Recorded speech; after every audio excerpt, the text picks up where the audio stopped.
मुख्यमंत्री, मंत्री और मुख्य संसदीय सचिव अगले 2 महीने का वेतन और भत्ते नहीं लेंगे। इन्हें विलंबित किया गया है यानी बाद में जारी किया जाएगा। हिमाचल प्रदेश विधानसभा में मुख्यमंत्री सुखविंदर सिंह सुक्खू ने ये जानकारी देते हुए कहा कि प्रदेश की वित्तीय स्थिति ठीक नहीं है। ऐसे में उन्होंने खुद मंत्रियों और सीपीएस के वेतन और भत्ते 2 महीने तक विलंबित करने का निर्णय लिया है। इसके अतिरिक्त वह सभी सदस्यों से भी अपने वेतन एवं भत्ते स्वेच्छा से विलंबित करने का आग्रह करते हैं। मुख्यमंत्री ने गुरुवार को सदन में वक्तव्य देते हुए बताया कि हिमाचल की वित्तीय स्थिति ठीक नहीं है। इसके कई कारण हैं। राजस्व घाटा अनुदान वर्ष 2023-24 में 8,058 करोड़ रुपये था, जो इस वर्ष 1,800 करोड़ कम होकर 6,258 करोड़ रुपये रह गया है। अगले वर्ष 2025-26 में राजस्व घाटा 3,000 करोड़ रुपये और कम होकर 3,257 करोड़ रह जाएगा। पोस्ट डिजास्टर नीड्स असेसमेंट लगभग 9,042 करोड़ रुपये की राशि में से केंद्र सरकार से अभी तक कोई भी राशि प्राप्त नहीं हुई है। एनपीएस कंट्रीब्यूशन के लगभग 9,200 करोड़ रुपये पीएफआरडीए से प्राप्त नहीं हुए हैं, जिसका केंद्र सरकार से कई बार अनुरोध किया जा चुका है। जीएसटी मुआवजा जून 2022 के बाद मिलना बंद हो गया है। इससे प्रतिवर्ष करीब 3,000 करोड़ रुपये की आय कम हो गई है। पुरानी पेंशन योजना बहाल करने के कारण कर्ज लेने की सीमा को भी करीब 2,000 करोड़ रुपये से कम कर दिया गया है। इन परिस्थितियों से पार पाना आसान नहीं है। सुक्खू ने कहा कि प्रदेश सरकार की आय बढ़ाने और गैर उत्पादक व्यय कम करने का प्रयास किया गया है। इन प्रयासों के परिणाम आने में समय लगेगा। वहीं विपक्ष के नेता जयराम ठाकुर ने वेतन भत्ते छोड़ने की उस सरकार की मंशा पर सवाल उठाए हैं, क्योंकि घोषणा में वेतन भत्ते छोड़ने नहीं बल्कि विलंबित डेफर करने का है निर्णय लिया गया है। बेहतर होता कि मुख्यमंत्री सीपीएस, कैबिनेट व निगमों बोर्डों की खड़ी की गई फौज को हटाते। पंजाब दस्तक के लिए सुरेंद्र राणा की रिपोर्ट। और अनप्रोडक्टिविटी एक्सपेंडिचर कम करने का प्रयास किया है। इन प्रयासों के परिणाम आने में समय लगेगा।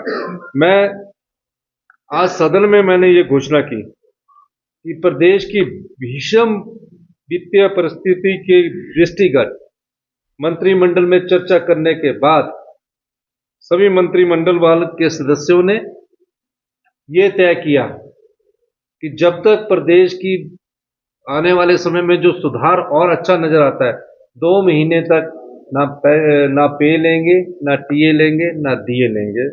और यही अनुरोध मैंने जब अपने सीपीएस साथियों से कहा, उन्होंने कहा 2 महीने तक हम भी नहीं रहेंगे। महज ये छोटा सा अमाउंट है, लेकिन एक सिंबॉलिक अमाउंट है। ये चाहे 1 करोड़ है, चाहे 1.5 करोड़ है, जितना भी है, लेकिन एक सिंबॉलिक है।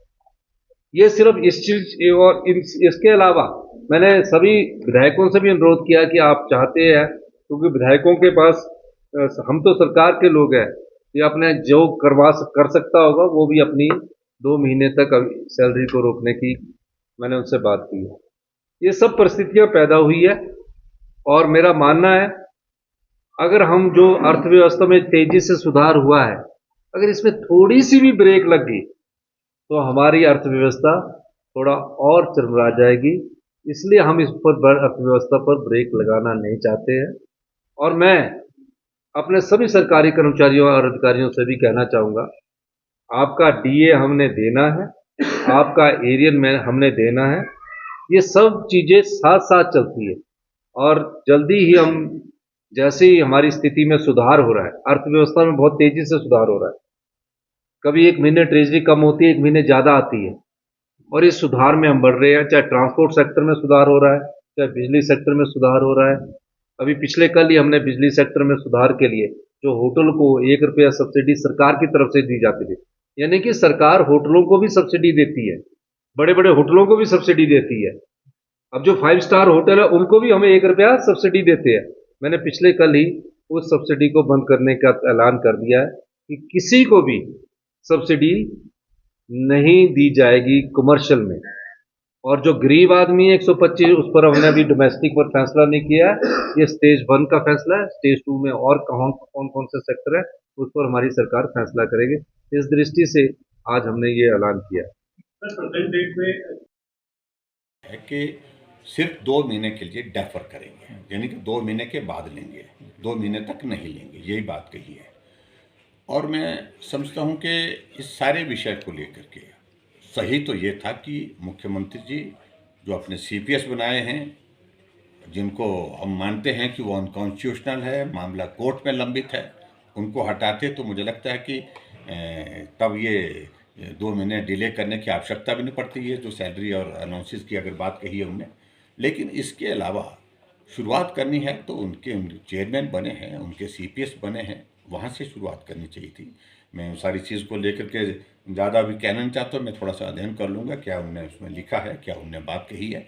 लेकिन इतने मैं ज़रूर कहना चाहता हूँ, प्रदेश की आर्थिक स्थिति को खराब करने में कांग्रेस की सरकार ने कोई कसर नहीं। हर व्यक्ति कैबिनेट रैंक के साथ, हर व्यक्ति कैबिनेट रैंक के साथ, एक तो ये बात।